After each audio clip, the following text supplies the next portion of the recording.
ಸಮೀರ್ ಅವರ ಈ ಒಂದು ಪ್ರಯತ್ನಕ್ಕೆ ನನ್ನ ಕಡೆಯಿಂದ ಒಂದು ಸೆಲ್ಯೂಟ್. ಆದರೆ ಸಮೀರ್ ಅವರು ಅದು ಹಿಂದೂ ಟೆಂಪಲ್ ಅಲ್ಲ, ಅದು ಜೈನ್ ಟೆಂಪಲ್ ಅಂತ ಹೇಳಿದ್ದನ್ನ ನಾನು ಒಪ್ಪುವುದಿಲ್ಲ. ಆದರೆ ಸಮೀರ್ ಅವರು ಈ ಒಂದು ವಿಚಾರವನ್ನ ಈ ಒಂದು ವಿಡಿಯೋದಲ್ಲಿ ಹೇಳುವ ಅವಶ್ಯಕತೆ ಇತ್ತ? ಇಲ್ಲಿ ಮನುಷ್ಯ ಈ ತರ ಕೆಟ್ಟ ಕೆಲಸ ಮಾಡಿದ್ರೆ ದೇವ್ರ ಏನ್ ಮಾಡಕ್ಕಾಗತ್ತೆ? ಅದಕ್ಕಂತಾನೆ ನಮ್ಮ ದೇಶದಲ್ಲಿ ಡಾಕ್ಟರ್ ಬಾಬಾ ಸಾಹೇಬ್ ಅಂಬೇಡ್ಕರ್ ಅವರು ಬರೆದಿರುವ ಸಂವಿಧಾನ ಇದೆ.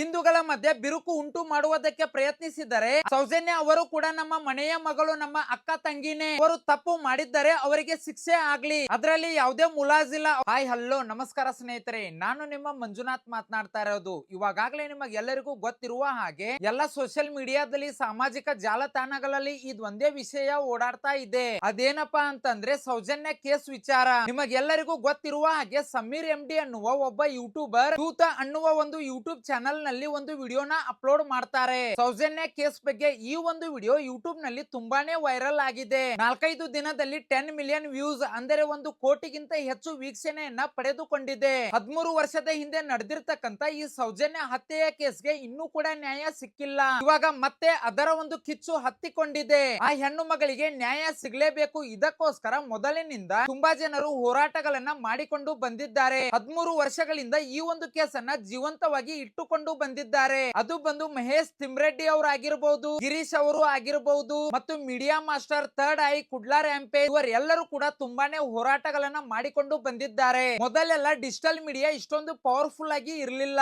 ಆದರೆ ಇವಾಗ ಡಿಜಿಟಲ್ ಮೀಡಿಯಾ ಇರುವ ಕಾರಣ ಸೋಷಿಯಲ್ ಮೀಡಿಯಾದಲ್ಲಿ ಈ ಒಂದು ಸುದ್ದಿ ತುಂಬಾ ಜೋರಾಗಿ ಸದ್ದು ಮಾಡ್ತಿದೆ. ಸಮೀರ್ ಅವರು ಮಾಡಿರುವ 39 ನಿಮಿಷದ ವಿಡಿಯೋ ಇವಾಗ ಕರ್ನಾಟಕದ ತುಂಬೆಲ್ಲ ಓಡಾಡ್ತಾ ಇದೆ. ಸಮೀರ್ ಅವರ ಈ ಒಂದು ಪ್ರಯತ್ನಕ್ಕೆ ನನ್ನ ಕಡೆಯಿಂದ ಒಂದು ಸೆಲ್ಯೂಟ್. ಯಾಕಂದರೆ ಅನ್ಯಾಯದ ವಿರುದ್ಧ ಧ್ವನಿ ಎತ್ತಿದ್ದಕ್ಕೆ, ಸೌಜನ್ಯ ಪರ ಮಾತನಾಡಿದ್ದಕ್ಕೆ ನಾವು ಕೂಡ ಎಲ್ಲರೂ ಅವರಿಗೆ ಸಪೋರ್ಟ್ ಮಾಡೋಣ. ಸೌಜನ್ಯ ಅವರ ವಿಷಯದಲ್ಲಿ ಅವರ ಪರವಾಗಿ ನಿಂತುಕೊಳ್ಳೋಣ.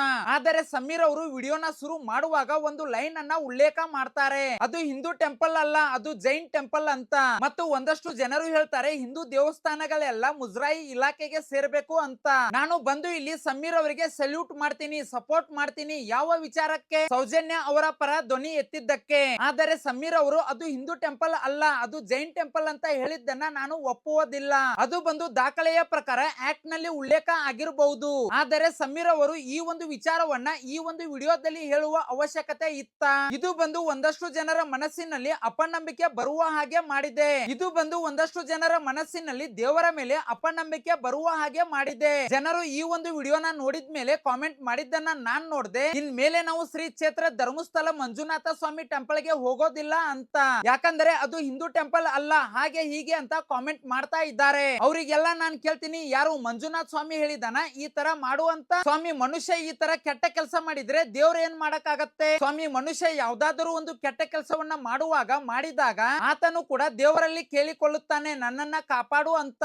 ಹಾಗಂತ ದೇವರೇನು ಬಂದು ಆತನನ್ನ ಕಾಪಾಡಿ ಬಿಡ್ತಾನ? ಇಲ್ಲ ತಾನೆ. ಒಂದ್ ಮಾತ್ ಹೇಳ್ತೀನಿ ಕೇಳಿ, ತಪ್ಪು ಯಾರು ಮಾಡಿದ್ರು ಕೂಡ ತಪ್ಪೇ. ಅದು ಯಾರೇ ಆಗಿರಲಿ, ಆತನು ಎಂತದೇ ದೊಡ್ಡ ವ್ಯಕ್ತಿ ಆಗಿರಲಿ, ಆತನು ಎಷ್ಟೇ ಬಲಿಷ್ಠವಾದ ವ್ಯಕ್ತಿ ಆಗಿರಲಿ, ಆತನು ಎಷ್ಟೇ ಧನವಂತನಾಗಿರಲಿ, ಆತನಿಗೆ ಶಿಕ್ಷೆ ಆಗ್ಲೇಬೇಕು. ಅದಕ್ಕಂತಾನೆ ನಮ್ಮ ದೇಶದಲ್ಲಿ ಡಾಕ್ಟರ್ ಬಾಬಾ ಸಾಹೇಬ್ ಅಂಬೇಡ್ಕರ್ ಅವರು ಬರೆದಿರುವ ಸಂವಿಧಾನ ಇದೆ, ಕಾನೂನು ಇದೆ. ಅದು ತಪ್ಪು ಮಾಡಿದವರಿಗೆ ಶಿಕ್ಷೆ ಕೊಟ್ಟೇ ಕೊಡುತ್ತೆ. ಅದನ್ನ ಬಿಟ್ಟು ಮಂಜುನಾಥ್ ಸ್ವಾಮಿ ಇಲ್ಲ, ಇನ್ ಮೇಲೆ ನಾವು ಮಂಜುನಾಥ್ ಸ್ವಾಮಿ ಟೆಂಪಲ್ ಗೆ ಹೋಗೋದಿಲ್ಲ, ಅದು ಹಿಂದೂ ಟೆಂಪಲ್ ಅಲ್ಲ ಅಂತ ಯಾರು ಹೇಳಿದ್ದು? ಅದು ಹಿಂದೂ ಟೆಂಪಲ್.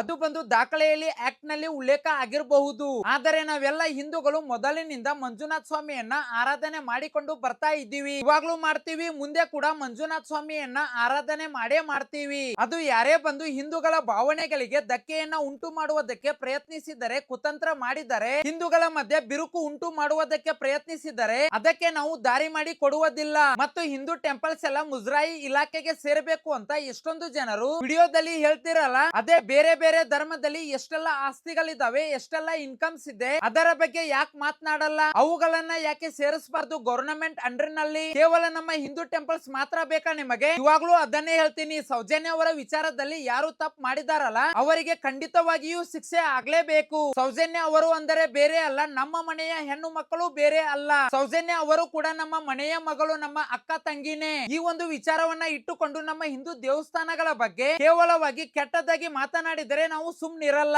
ಸಮೀರ್ ಅವರು ಬೇರೆ ಧರ್ಮದವರಾಗಿ ಈ ಒಂದು ವಿಚಾರವನ್ನ ಎತ್ತಿದ್ದಕ್ಕೆ ನಮಗೆ ತುಂಬಾನೇ ಖುಷಿ ಇದೆ. ಇಂತಹ ವಿಚಾರದಲ್ಲಿ ಅದು ಯಾವುದೇ ಧರ್ಮದವರಾಗಿರಲಿ ಧ್ವನಿ ಎತ್ತಲೇಬೇಕು. ಇದರಲ್ಲಿ ಯಾವುದೇ ಧರ್ಮ ಜಾತಿ ಕೂಡ ಬರೋದಿಲ್ಲ. ಅದಕ್ಕೆ ನಾವೆಲ್ಲರೂ ನಾವೆಲ್ಲರೂ ಸೇರಿಕೊಂಡು ಬೆಂಬಲ ಕೊಡೋಣ. ಮತ್ತು ಸಮೀರ್ MD ಅವರು ತಮ್ಮ ವಿಡಿಯೋದಲ್ಲಿ ಹೇಳಿದಾರಲ್ಲ ಗೌಡ್ರು ಗೌಡ್ರು ಅಂತ, ಅವರು ತಪ್ಪು ಮಾಡಿದ್ದರೆ ಅವರಿಗೆ ಶಿಕ್ಷೆ ಆಗ್ಲಿ, ಅದರಲ್ಲಿ ಯಾವುದೇ ಮುಲಾಜಿಲ್ಲ, ಅವರಿಗೆ ಶಿಕ್ಷೆ ಆಗ್ಲೇಬೇಕು. ಅದನ್ನ ಬಿಟ್ಟು ಮಂಜುನಾಥ್ ಸ್ವಾಮಿಯ ವಿಷಯಕ್ಕೆ ಬಂದ್ರೆ ನಾವು ಯಾರು ಕೂಡ ಸುಮ್ನಿರಲ್ಲ, ನಾವು ಮಾತನಾಡ್ತೀವಿ. ಕೊನೆಯದಾಗಿ ನಾನು ಕೇಳಿಕೊಳ್ಳುವುದು ಏನು ಅಂದ್ರೆ ಈ ಒಂದು ವಿಚಾರದಲ್ಲಿ ಪ್ರತಿಯೊಬ್ಬರು ಕೂಡ ಧ್ವನಿ ಎತ್ತಲೇಬೇಕು. ಸೌಜನ್ಯ ಅವರಿಗೆ ನ್ಯಾಯವನ್ನ ಕೊಡಿಸಲೇಬೇಕು. ಈ ತರಹದ ವಿಚಾರದಲ್ಲಿ ನಟ ನಟಿಯರು ಕೂಡ ಧ್ವನಿ ಎತ್ತಬೇಕು. ಕೊನೆಯದಾಗಿ ನಾನು ಅದನ್ನೇ ಹೇಳ್ತೀನಿ, ತಪ್ಪು ಯಾರೇ ಮಾಡಿದ್ದರೂ ಕೂಡ ಅವರಿಗೆ ಶಿಕ್ಷೆ ಆಗ್ಲೇಬೇಕು. ಎಲ್ಲರಿಗೂ ಧನ್ಯವಾದಗಳು.